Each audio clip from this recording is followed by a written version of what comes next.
நன்றி. 12வது கேள்வி வழங்கப்பட போகின்றேன்.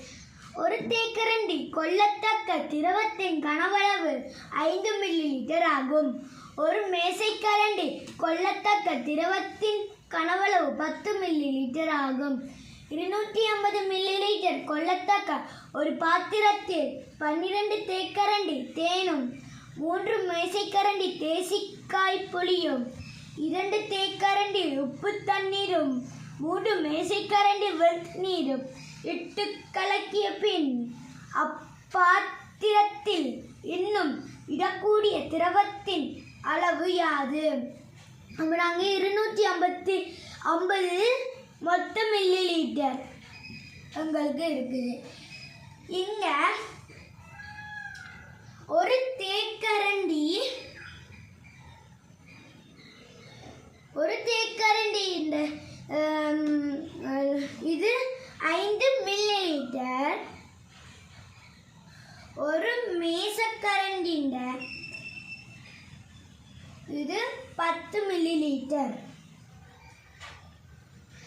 இங்க எங்களுக்கு 12 தேக்கரண்டி தேனும் 2 தேக்கரண்டி உப்பு தண்ணீரும் இருக்கு. அப்ப 12 2 14 தேக்கரண்டி.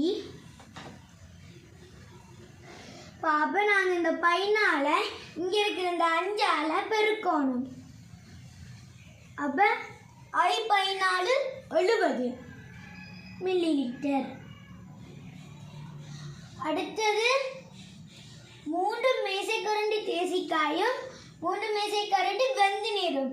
அப்ப ரெண்டையும் கூட்டினா 6 மேசைக்கரண்டி. அப்ப நாங்க இதுல இந்த 6 10ஆல பெருக்கணும்.